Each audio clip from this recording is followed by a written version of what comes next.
Tisha B'Av, which is Wednesday night and Thursday. So it's a period of mourning, but of course it's a Shabbat, so we're not mourning on Shabbat, and we're engaging in the pleasure of Torah study, which, with something, who's talking to me, the owl? Some mechanical voice is speaking, and I think they don't know Torah, so I don't want them to talk. And on this day, we read the first parsha. We open the book of Dvarim, the book of Deuteronomy. We start a new book, and we read a piece from Isaiah. And in both Dvarim and Isaiah, the Haftarah, there occurs the word echa, how, right? How, and on Tisha B'Av itself, on the 9th of Av itself, we read a book, Lamentations, which starts Echa, and it's called Echa in Hebrew, right? How. So I'm going to share my screen, and I have a complicated and ambitious project for us today. We're not going to get to everything, and I'll explain what we're doing in a second. Hold on. Okay. So I called this the howl of loneliness and the response of faith. So that howl of loneliness is embedded in our parsha, but so is a vision of faith itself. So I thought we'd use the same parsha to ask the question how, and to listen to the howl, and also to see if faith might be a balm or a kind of antidote or medicine for that howl. I hope that makes sense so far. And we're going to dive in. I'm going to do a bunch of texts as usual, open things up, go back to some texts. So I divided it between the howl and the how, the loneliness, two ideas of emunah, ideas of faith embedded in the Torah, right? And we're going to explore, what does faith mean in the Torah? Right? It's very different than our contemporary sensibility of what faith is, and even very different from how the concept has unfolded in Jewish thought over time. Okay, so the Torah presents us with something kind of original and I think valuable for our times. Okay, so here we go. So we're going to start with the first Echa, and it says, so we're now in the Garden of Eden, and in a sense, well, you'll see how the rabbis play with this in a minute, but in a sense, that howl of loneliness begins right there with a word that is not Echa, which is not howl, but sounds like Echa, or at least looks like Echa. So this is where, after Adam and Chava disobey the only mitzvah, the only commandment that God gave them, they hear God's voice, a very strange image of the divine, and they hide. They hide because they're scared, right? God's going to be mad at them. They didn't listen to God. So here's what happens. Vayishma'u et kol Adonai Elohim mithalech bagan l'ruach hayom. So they heard the sound of God Adonai moving about or even walking in the garden at the breezy time of day. So it's a very concrete image of God. Vayitchabeh ha'adam v'ishto. And the human and his wife hid from God. So before eating from the tree of knowledge of good and evil, I'm not sure that they would have had the knowledge and understanding to engage in that kind of gesture of separateness, right? Because when an infant, right, is born, they don't understand that separateness. And then hide and go seek, or peekaboo even, becomes like a really interesting game, because like, oh, I'm not you, you're not me, I can hide from you. So it says, Adam Adonai Elohim b'toch eitz hagan. Human and his wife hid from God, Adonai, among the trees of the garden. Vayikra Adonai Elohim el Adam vayomer lo hayaka.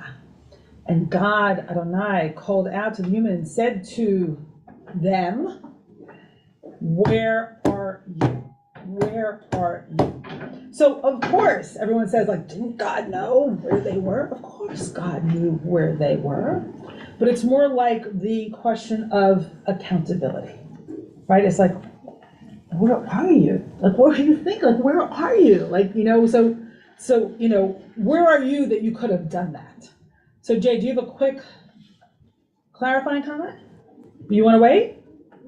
It's just a new thought that was interesting. We always associate the fact that they ate from the fruit of knowledge, that they were aware of nakedness.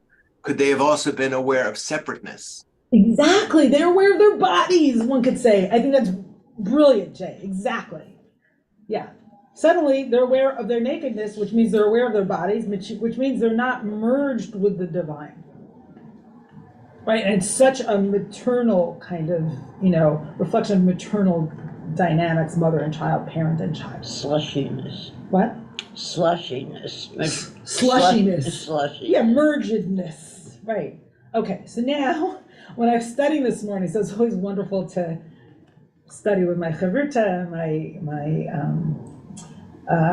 amazing friend, Rabbi Sharon Konanisfeld, because she introduces new texts that I haven't heard of, or I haven't thought of. I've read this before, but this is a beautiful poem by the Israeli poet Dan Pagis. Sharon, if you're here, put his dates in the chat. Machvoim, hide and seek.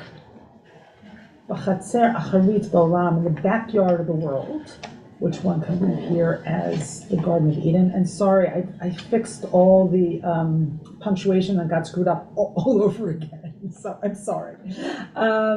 So in the backyard of the world, Sahaknu hu va'ani, we played, him and me. Kisiti einai hitchadeh, I covered my eyes, he hid.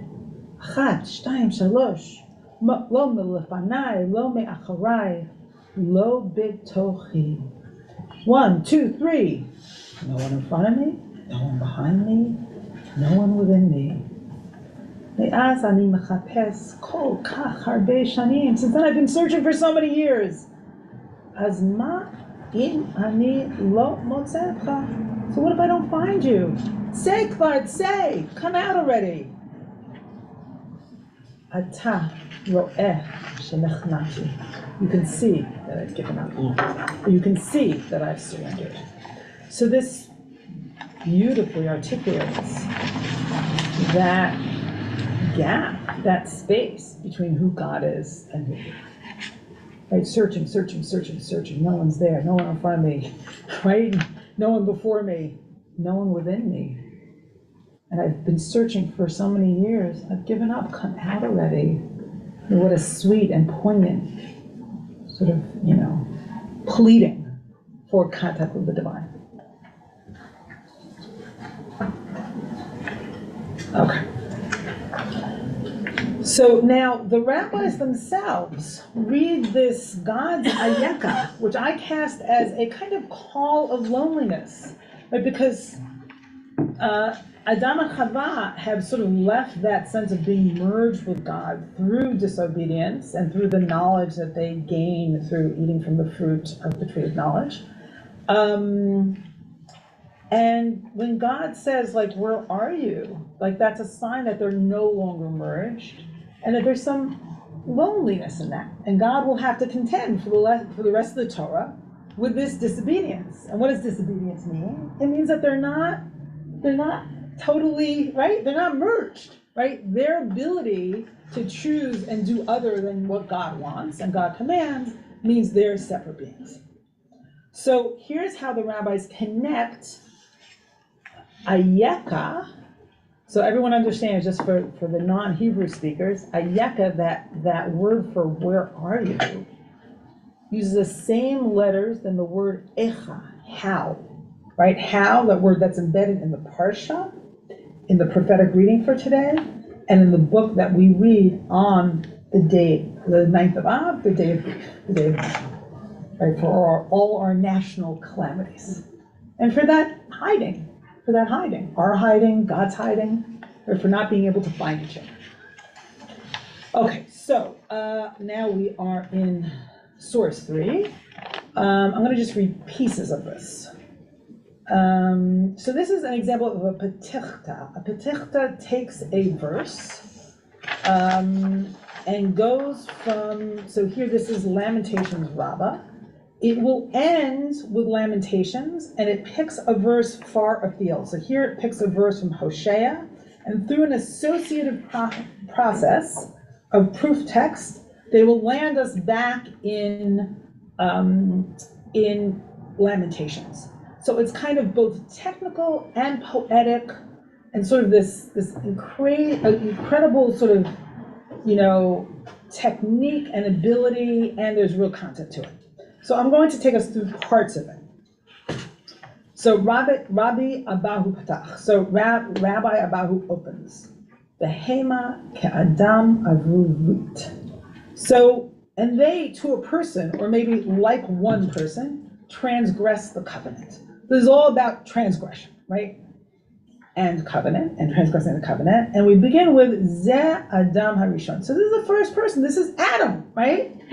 Amar HaKadosh Baruch Hu, Adam Harishon Hechnasti Oto L'Gan Eden. So that first Adam, that first human being, I brought him into Gan Eden, into the Garden of Eden, V'tzivitiv, and I commanded him, V'avar al tzivui, and he transgressed my commandment. V'danti Oto B'gerushin Ubeshiluchim. So let's see how they translate Gerushin. Okay, so I judge them, or him, but it's really him and Chava. Right. With, you can translate Gerushin with divorce and with exile, right? Or sending them away and exile. The konanti alav echa, and I keened. Isn't that beautiful, that word? And I keened upon him. Echa, how could you do that? How could you do that? So again, they're seeing in the word ayeka echa a kind of keening of grief. A quick thing? Quick.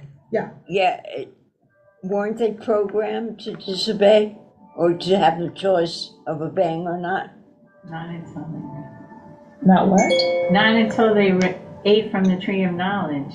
Well, were they programmed? Well, they're human beings, so I guess it depends what you assume about human beings. Do we have free choice? But I guess they seem to have a choice, but we could discuss that the Garden of Eden was kind of a setup, right? Yeah. Right, but we're not gonna get into that. Okay.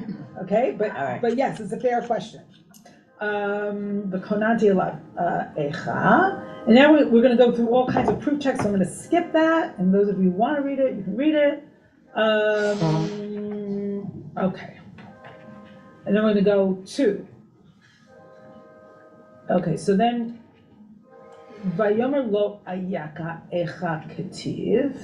So in other words, God says ayaka, but it also means echa. Right? Echa, again, how, or a kind of keening.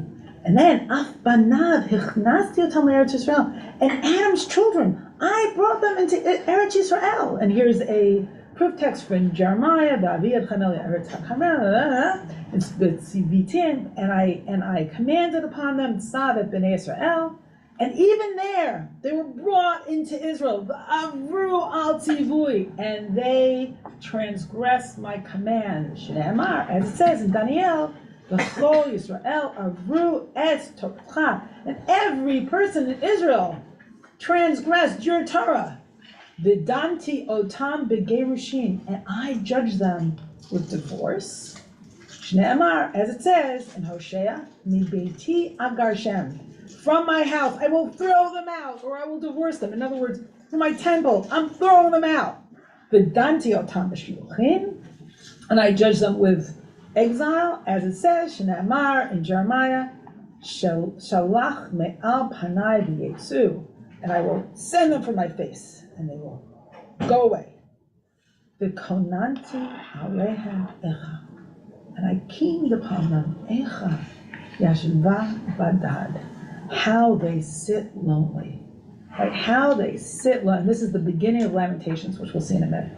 So this brilliant midrash takes us all the way from Genesis to Lamentations and shows how that pattern of commanding and disobeying and being punished with divorce and exile runs throughout our history. runs throughout the divine Israel, or divine human relationship. Okay, so that's the P'tichta. Okay, I'm sorry, a quick question. Yeah, please. Because I know it's If anyone doesn't understand, and they're clarifying questions, I know I'm putting off comments until later.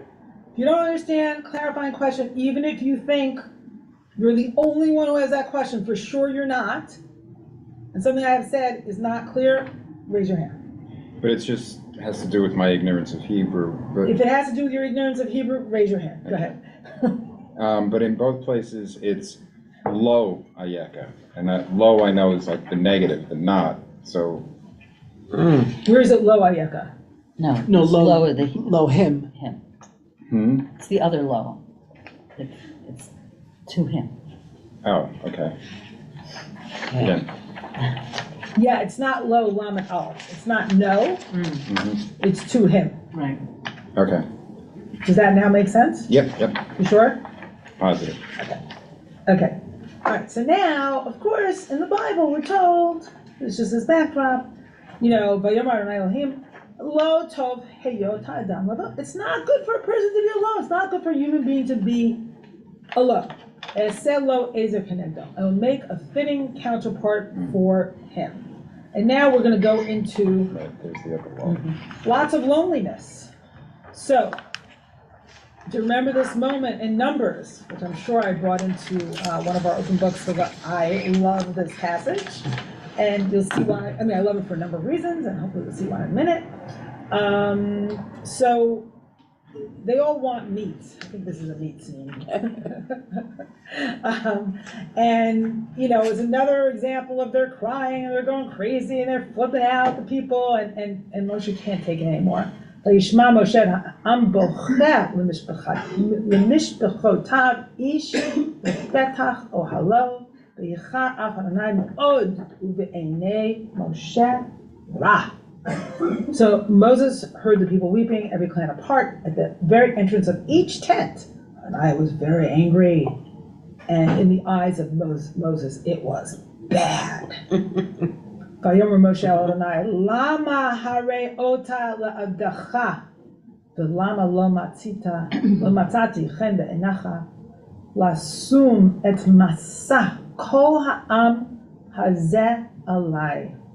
So Moses said to God, why'd you make it so bad for me? Why'd you make it bad for me, right? And why didn't I find favor in your eyes? So Moses is really making it about him right now, right? It's all about him. And putting the burden of this whole nation on me. So this idea of burden will come up again and again. And then Moshe says something which is really powerful. Ha'anochi hariti ekol ha'am hazeh im anochi yilditihu. So did I give birth to this entire nation? Did I conceive them and did I give birth to them? That you would say to me, Koki tomar elai sa'ehu l'chekecha. That you would say to me, carry them in your bosom. So here again, so there's this ongoing theme of carrying and burden. Masad, you would say to me that I would carry them, sa'ehu, same root. In your bosom, asher yisa ha'omen et hayonek, as the omen, the parent or the caregiver carries the suckling, al ha'adama asher nishbatat lavotav, on the earth that you swore to give to our fathers, to their fathers. So he's saying, did I birth all this nation? And the implication is, no, God, you did. I'm doing your work here, right? God, you're the birther here, right? You're the suckler, not me. I can't do this. Where am I going to get meat to feed this whole nation? That they should cry to me and say, give us meat and we will eat it. Lo uchal. Okay, so here's the kicker, right? Lo uchal anochi levadi. I can't do this alone. Lasek et kol ha'am hazeh, to carry, again, that verb to carry, this whole nation. It is too heavy for me. I imagine we've all felt that at one point or another. This burden is too heavy. I can't do it. I can't do it. And I can only imagine activists in, climate activists right now, like, what a heavy burden. Like, how does one carry that? It's huge and it's heavy. And hopefully those who are really fighting that battle in a sustained way, that they are not alone. Im kacha at oseh li, hargeni na harog. And if you're going to do this to me, kill me now. And this is dramatic, or it's serious, or maybe he's suicidal. I don't know. Kill me now. I can't do this.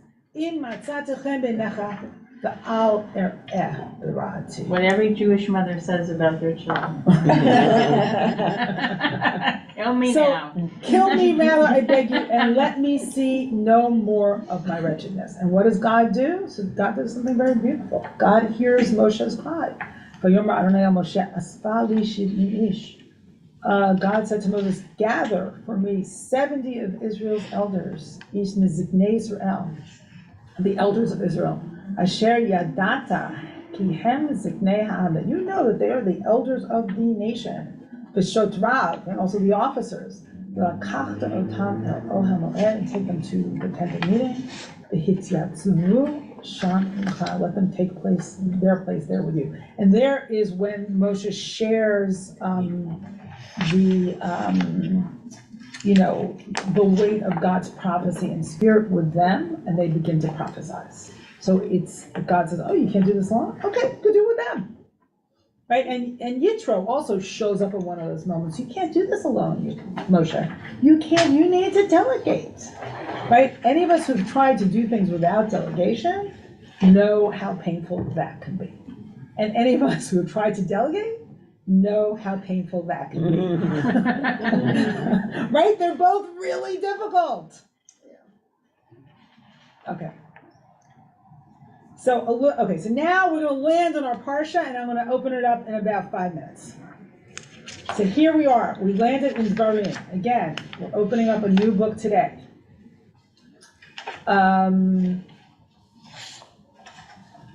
So Moshe says, right, pretty much at the beginning of the Parsha, and I said to you at that moment, Lo uchal levadi se'et etchem. I cannot bear the burden of you by myself. Right, so this is a running theme. Here it is. Adonai, we're in now source 6. Adonai Elohechem harbe etchem v'hinachem hayom k'chochmei hashamayim harov. Your God, Adonai, has multiplied you until you are today as numerous as the stars in the sky. So the promise has come true, but that realization of the promise has become a burden.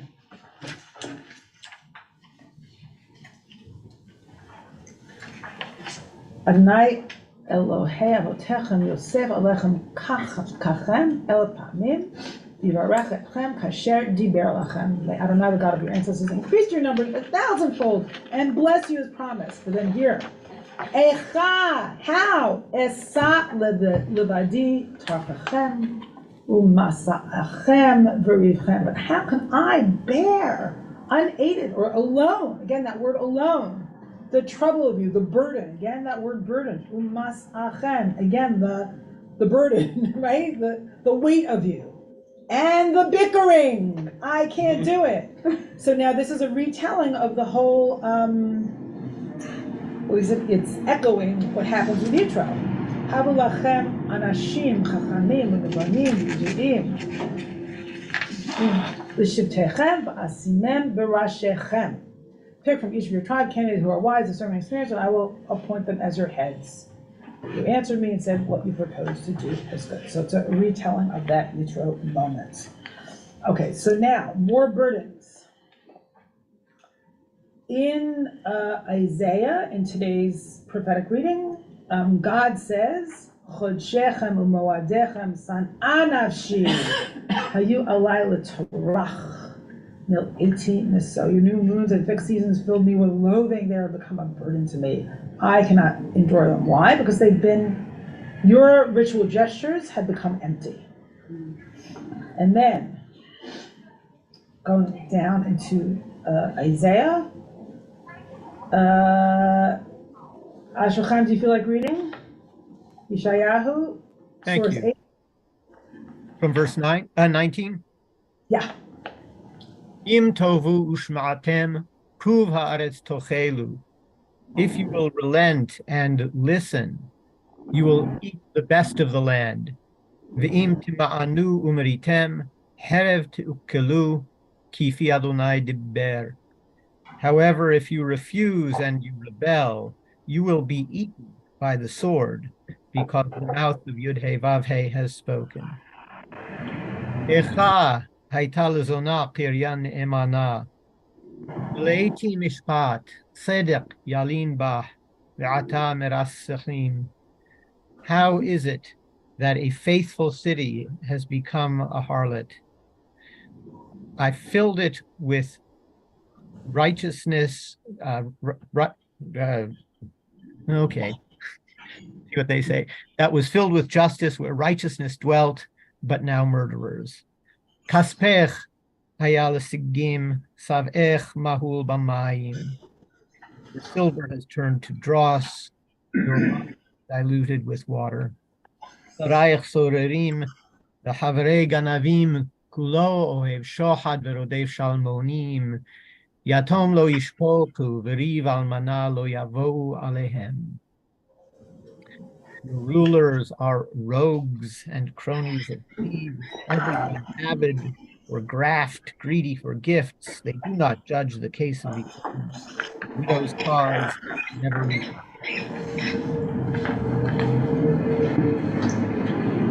Okay, so again, there's that cry, that howl, that echa, there's that loneliness.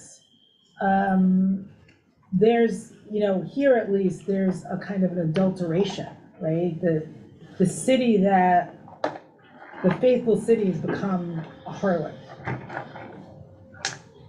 And then finally, we land in what we're going to read on Wednesday night. Echa yashva bagad ha'ir rabati. Rabati hayta ka'amana. Rabati vagoyim. Sarati b'medinot hayta lamas. Alas, lonely sits the city, or howl. Lonely sits the city, once great with people. She that was great among nations is become like a widow. The princess among states is become a thrall. Bitterly she weeps in the night, her cheek wet with tears. There is none to comfort her of all her friends. All her allies have betrayed her. They become her foes. Judah has gone into exile because of misery and harsh oppression. When she settled among the nations, she found no rest. All her pursuers overtook her in the narrow places. Zion's roads are in mourning, empty of festival pilgrimages. All her gates are deserted, her priests sigh, her maidens are unhappy. She is utterly disconsolate. So you see this, how this, word echa ayaka then becomes echa, and we see it in 3 places. And as Gunther Plaut says, the sages connected all 3 hows, right? The how in the Haftorah, the prophetic reading, the how in Dvarim, and the how of Echa, Lamentations, by bringing them into liturgical relationship with one another. Right? It's a beautiful crafting, right, of these pieces of literature and this echoing how and this echoing howl. Does the word appear elsewhere? Echa, I don't think so. I think we just saw it. I don't think so. Okay, so I am going to stop my share and see if there are comments in the room and on Zoom. Okay, we're going to start with Tali. And now we're going to dig into faith after we discuss this howl and this loneliness and this sense of burden and exile and disconnection.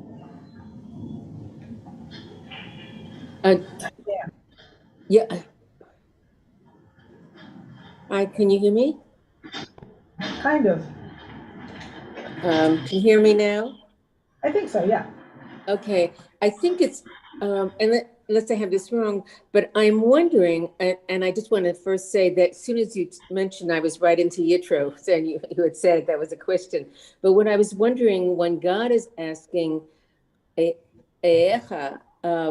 where, I feel like Moses, when he says, he's almost asking God, how, where, how can you do this, expect me to do this?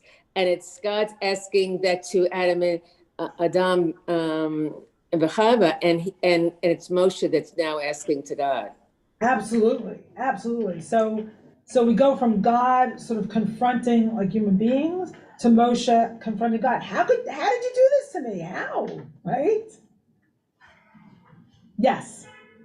What was my comment, question. Yeah, thank you. No, thank you. Yeah, absolutely. It's a kind of echoing Eicha, and it has different sort of sources and different reference. Yeah, Wendy. It's interesting in the rabbinic liturgy that does commentary on Chava eating from the tree of knowledge, that it seems like she kind of gets a pass. Like more, it seems to me in the rabbinic liturgy to follow that the blame falls more on Adam than it does her, which is sort of interesting because she was the one who actually ate from the tree first. Why do you think it falls more on him than her? I don't know, but it's no. I mean, how do you see that? Because in the liturgy, it's the rabbinic liturgy that follows. It seems that more of the blame is placed on Adam versus the two of them, or her.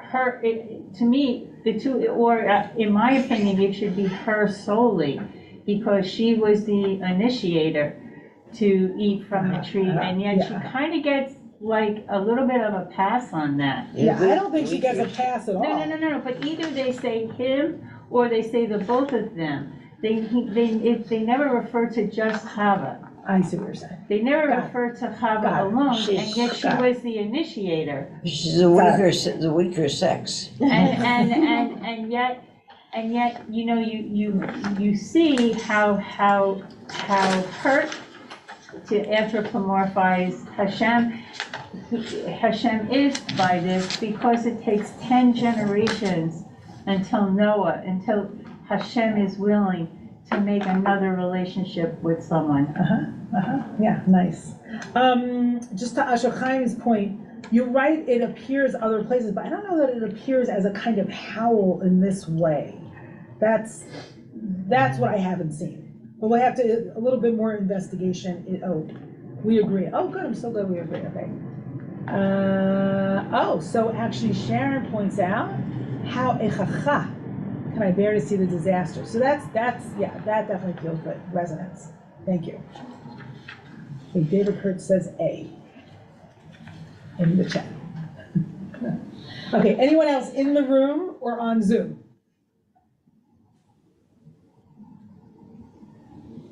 Okay, so we're gonna go into faith. Ready? Who are the elders? Are there any left?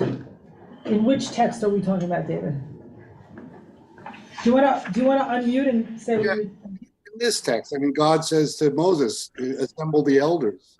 Are there any? Yeah, there seem to be elders. The Zakanim are in lots of places, and they have a special role. They're called upon here and there. Yeah, but I thought they were wiped out at this point. That's all. But this was this iteration. Oh, that's interesting. So maybe it's yeah. So maybe it's the older of the eldest of the next generation. Yeah, wait, I don't know. I thought maybe. No, you know what it is? He's retelling a past story. That's what it is. He's retelling something that happened earlier on when that generation was alive. I'm just going to go back there for a second. 1 second. Well, Yes. Moses is asking, sorry, but Moses is What? asking, in what we were just discussing, Moses was, God, help me, blah, blah, blah, blah. And God says, how can I mean, Moses said, how can I have this handle this burden and everything? God says, assemble your elders. And I'm just Yeah, I wondering. think they were not died out yet. But I don't know exactly where that happened in time, if anyone has information about that. But I think that generation had not died out yet.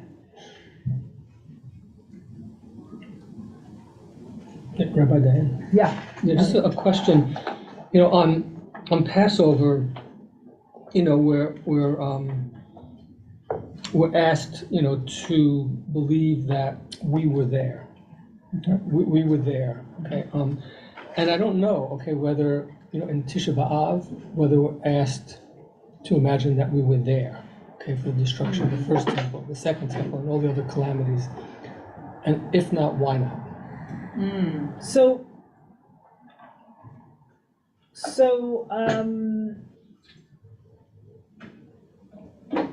I think it's more of, it's one step removed. It's a commemoration and a grieving along with our ancestors, as opposed to we were right there. And I think, I'm just gonna think out loud right now, I don't know exactly. I think it's vital to the Jewish project that we internalize coming out of Egypt. And that's something that happens not only in history, but every day in our liturgy, right? It's enacted all the time. And it's enacted every spring in a grand way. But that coming out of Egypt is like crucial to who we are. Right. And the destruction of the temple is not quite as core. It's part of the collective narrative, but not quite as core. That's what I would say. Do you want to say something else about that, Elliot?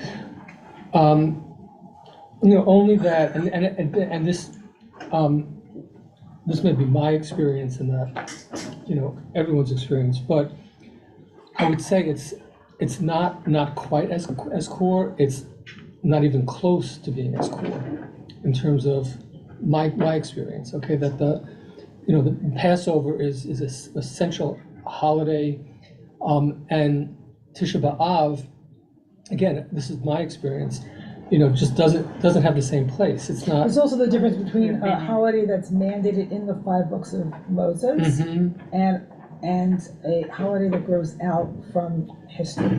Right. So, and also I want to read some interesting comments here, and then I'll call you Rob. So,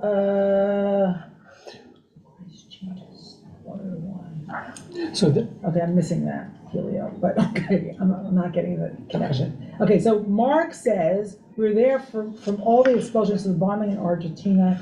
It is enacted again and again. Absolutely. It's a history that repeats, and we see that in the Betichta. It's like, we're in the land, and then exile, destruction, or those things happen together. It happens again and again and again, absolutely. And then Asher Chaim addresses Tomas, given our lachrymose history, it takes more effort to imagine our liberation. Love that, okay. I would just say back that you can make a distinction between having had the temple and losing it versus never having had it at all. Like, those are two different experiences. Yes. It's better to have loved and lost than Yes. never loved. Yeah. And we are those who've never loved, right? So our experience is actually different, having never had it. Right. So I think that is a distinction you can make in terms of the order of grief and the order of grief. Well, we kind of have had We it. did have it. Because like if we think about, so I'm going back and forth now. If we think about our Siddur, right, what is it based on? It's based on making offerings in the temple. Right, the entire structure of our liturgy is based on what we had in the temple. So there is a grief that underlies the very structure of our tradition and our worship services. So, but it does feel different than the way we internalize coming out of Egypt and liberation. Yeah. So this is a bigger conversation, and I think it's really interesting. Let me just read a couple more things from the chat, and then I'm going to spend 3 more minutes on this, and then we're going to go into faith. Okay, exile is the ongoing enacted narrative, absolutely. So we are there. So both exile and liberation are enacted, but in different ways. David Siegman says, but theologically, the destruction of the Second Temple was the beginning of the permanent historical eclipse of God. Absolutely. Arguably as important as liberation from Egypt. So I don't want to say what's more important or not, or like less important. What I want to say is that there's something about reenacting the liberation from Egypt, which feels like it has a different place in the tradition. So I'm not going to say more important or less important. It's different qualitatively, and in order to dig into that, we have to have a different session. A distance that can never be breached. Springsteen in another context. Yes, we're going to talk a little bit about distance and breaching distance and faith in a moment. Okay, so there were comments. Rob. Just want to address Elliot's point. There was a big controversy when Yom HaZikaron, which is the remembrance of the Holocaust, was come out. Many Jews felt we don't need Yom HaZikaron, we have Tisha B'Av. And it was a big argument in the Jewish world. And the thing is, so when we look at present day, for thousands of years, we had the state of Israel was a dream. 75 years ago, the state of Israel was formed. And it's all bad things, and I think one of the people in the room said it, all bad things that happened to the Jewish people throughout history are remembered on Tisha B'Av. And it's there's 6 or 7 fast days throughout the Jewish year, but Yom Kippur and Tisha B'Av, are the ones that, so Tisha B'Av has lost a little bit because we have the state of Israel, but it's the day of remembering all bad things. Thank you, Rob. Good context. Okay, Nikki, and then Helio. Yes, on Tisha B'Av, the destruction seems more to come from outside. Yes, that's absolutely true. The destruction on Tisha B'Av comes from outside. Both times, both destructions. The way it's articulated and narrated, the destruction comes from outside, but it also comes from within because it's due to sins that we have enacted with one another. Right? Sinat chinam, like gratuitous hatred, and lashon hara, gossip. So it's born of the very sort of fractious relationships we have within our community. So it's a complicated within without. Okay, so Helio wants to talk about Jesus, wine, and water, and I understand his comment in the chat. So bring it on, Helio. Shabbat Shalom, nice to see you. Good to see you. Long time no see. We are anti-Jesus Christ because we are what? Jesus Christ, Yoselet. We are anti-Jesus Christ because Jesus Christ, because Yoselet. The verb. Okay. What verb? Okay, you know what? Helio, raise your screen. Sorry. Yeah, better. We are what, Jesus Christ? We are anti-Jesus Christ because Jesus Christ transformed water to wine. We are sin, so we transform wine to water. Understand?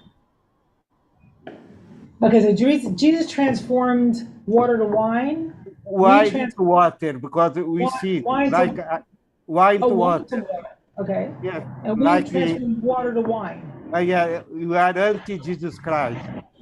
Because the prophet say, we sin, so the wine will be transformed to water.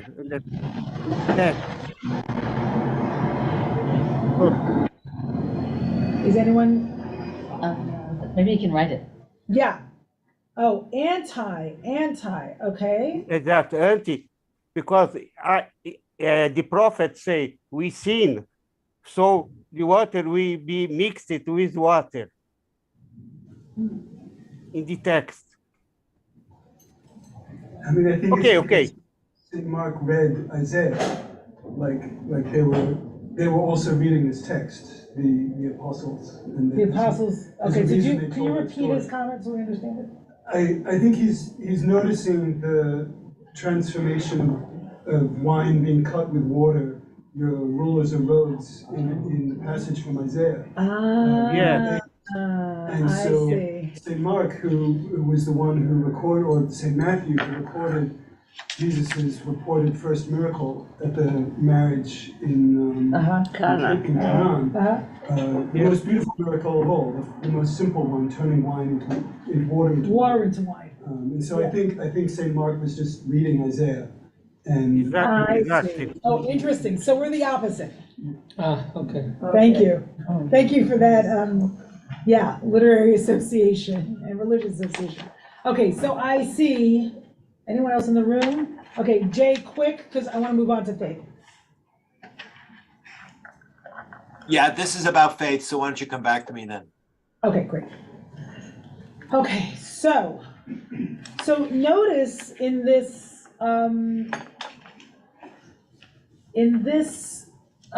text in Numbers in source 5,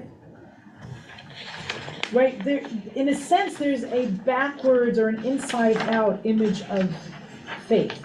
Like, did I give birth to all these people? No, you did, God, right? And then there's this word Yisa ha'omein, that you should say to me, carry them in your bosom as a caregiver carries an infant. So the word for caregiver is omein, and that word has the same root in it as does emunah, faith, right? So the one who cares and raises for a child is referred to as an omein. So we're going to dig in to the connection between omein and emunah. So here we go. Hold on, for this. All right, so what is faith? So we're back to Dvarim Aleph. We're back to the first chapter of Deuteronomy, which is our parsha. And here there's some really beautiful images of faith.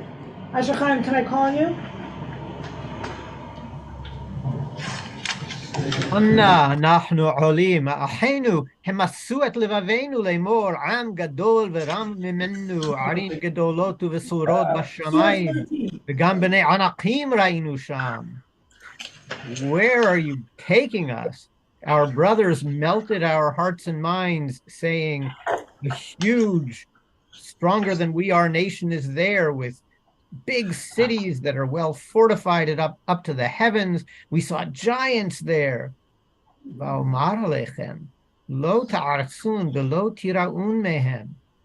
I told you, don't be fearful, don't be afraid of them. So just to interrupt for a second.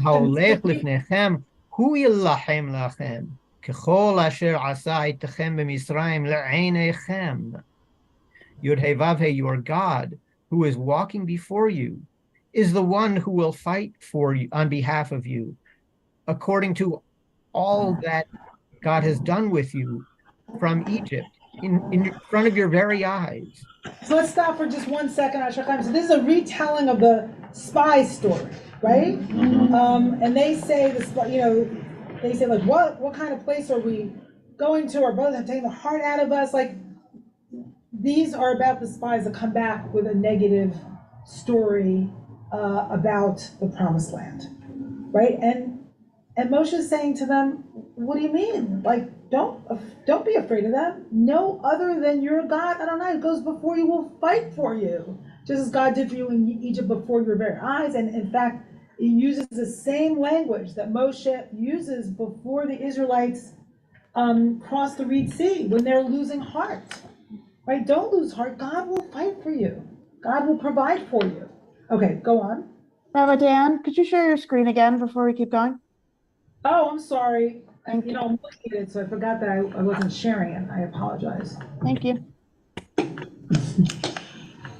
Okay, oops, wrong one. Oh. Why did you bold Le'enechem? Hold on, it disappeared. I'm sorry, what? Why did you bold Le'enechem?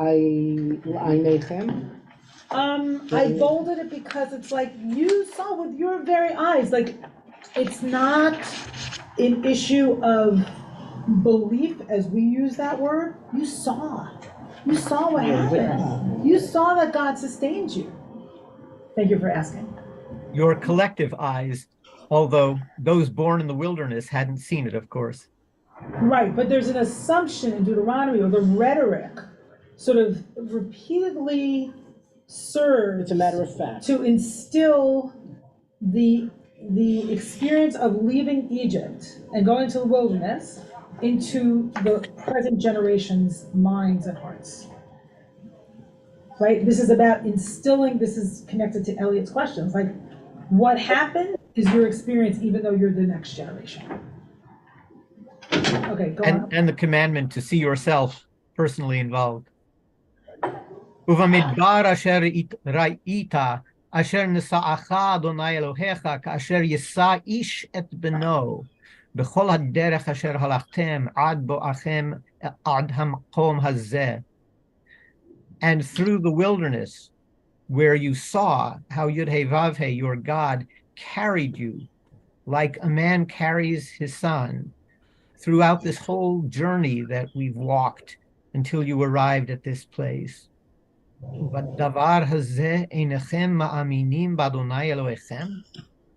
And in this matter, you don't have emunah, faith, trust in Yud-Heh-Vav-Heh, your God. ההולך לפניכם בדרך לתור לכם מקום לחנותכם באש לילה להראותכם בדרך אשר תלכו בה ובענן יומם. Yud-Heh-Vav-Heh, who proceeds before you along the path to chart out a place for you to camp, using fire by night to show you the path that you should walk on, and using cloud by day. I apologize. He is talking about his conversation with that early generation who had witnessed the Exodus and listened to the spies. You're right. You're right. He is talking to that. He's recounting a story that happened earlier. Nevertheless, that is still a rhetorical feature of much of Deuteronomy. But so here's what I want to ask you.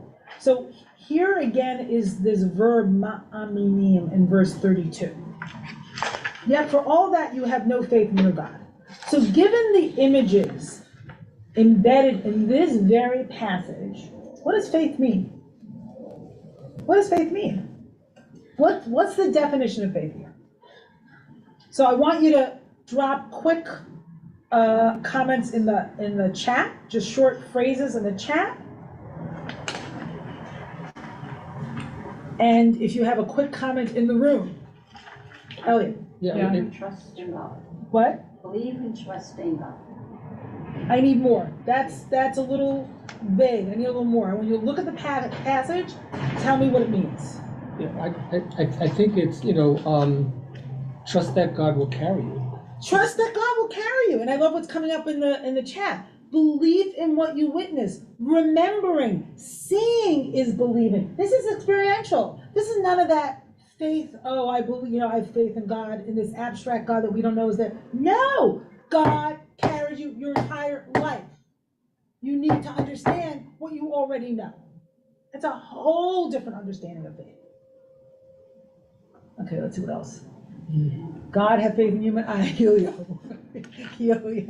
That's a subject for another class. It says your soul, which is the opposite of, in a way, technically the opposite of faith, right? That you actually have evidence. Exactly. You saw it happen. So Tomas is saying, you saw. Trust your own experience. When I was talking, when we were studying this morning, my chavrut and I were saying like no matter what, I've been sustained until this day. I didn't do it to myself. I don't make my heart beat. I don't make my breath go in and out. Like something has been sustaining me. Do I trust in that something, whatever that larger thing is? Okay, Nikki, I'm doing quick comments. From my own experience, that kind of believing in what has been done and the miracles that have occurred comes and goes. It comes and goes, Nikki. It comes and goes. So one moment I can remember, as I think Barbara said, one moment I can remember what I've experienced, the next moment I don't. And that's what happens to Bnei Israel in the wilderness. They forget that they saw all those, those miracles and the sea that was split and coming to the other side, and God sustaining them with manna, and suddenly they freak out again and again. They said, we want to go back to Egypt. But you saw it. You saw it. So let me just read a few more things here. Yes, trust your lived experience. Elisheva. says they saw people stronger and taller. So this emunah, this faith, is a leap into what goes beyond our fear. So I think it's a balancing. Like if you see something that scares you, can you remember the rest and what's more powerful? Yeah. Hold on. Letting go. I am not driving the boat alone. I have connection to the divine. I can ask for help getting through this thing called life. Beautiful. Thank you.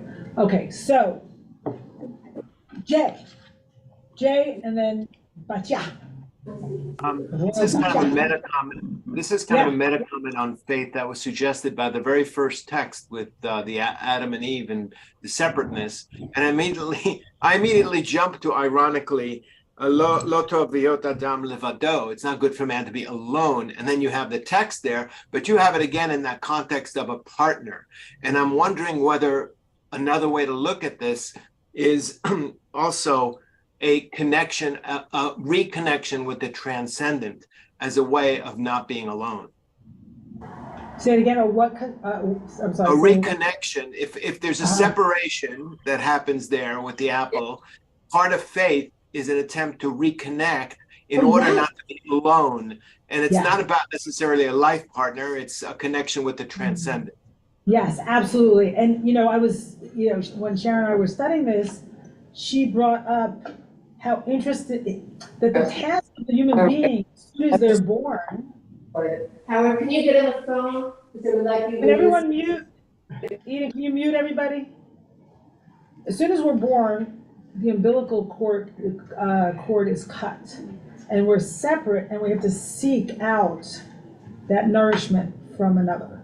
So faith is that by which we need to transverse that gap between me and you, and maybe me and you.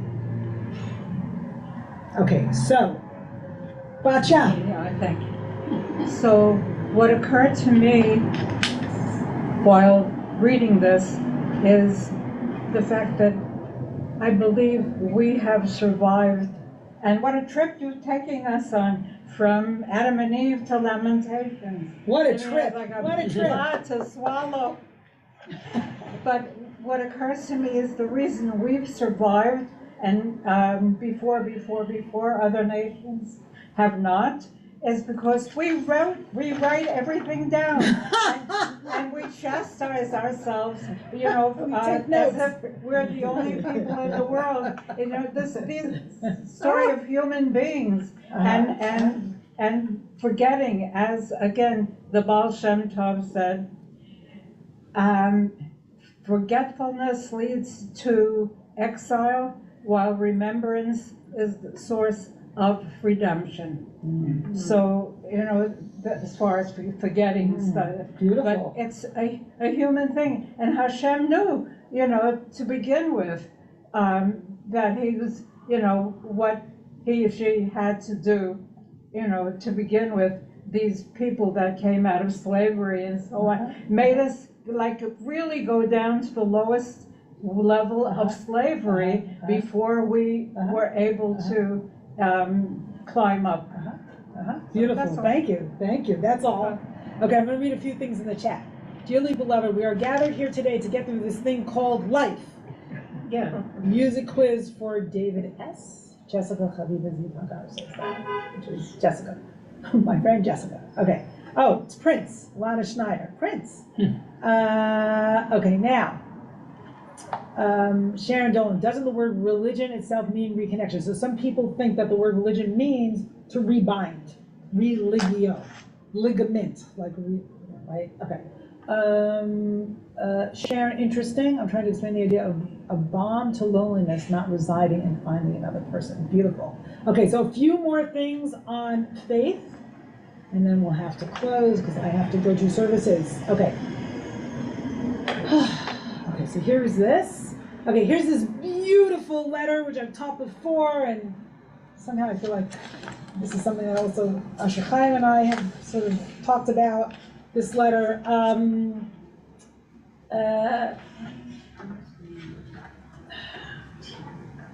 Okay, I'm just going to go from the miraculous thing. Oh, I share my screen. Okay. The miraculous thing is that although each of us stands in the mire of ourselves, we can pull out our neighbor, or at least keep them from drowning. None of us has solid ground under our feet, each of us hands grasping us by the scruff, with the result that we're each held up by the next one, and often, indeed most of the time, hold each other up mutually. All this mutual upholding becomes possible only because the great hand from above supports all these holding human hands by their wrists. It is this, and not some non-existent solid ground under one's feet, that enable all the human hands to hold and to help. There's no such thing as standing.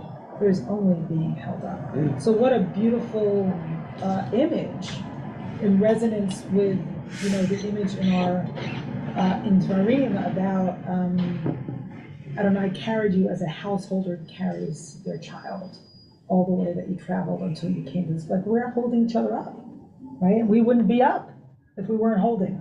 At least I wouldn't be. I don't know about you. So here's some interesting things about the verb or the shoresh at the heart of emunah. So look at this. Confirm, support, nourish, as substantive, as a foster father, as foster mother, as nurse, right? So at the end of the book of Ruth, Naomi takes Ruth's child to her breast and nurses it. So that's interesting. So what does it mean in that case to take a leap, to be suckled by God? To have that experience, to be willing to be supported and nurtured going forward in your life. Okay, so there's a lot of stuff there to dig into, and I'm just going to, since it's basically time to end, I just want to do a couple more things. You can look at all these proof texts, but I want to read a few things. So here, this is from Torah.com, which is a wonderful resource of scholars and rabbis writing about the Parsha and writing about Bible and writing about faith and academia. And Rabbi David Almog says religious life is not just one of external doctrine, but internal experience. We're in source number 23. Ta'amu u'u ki tov Hashem Eloheinu.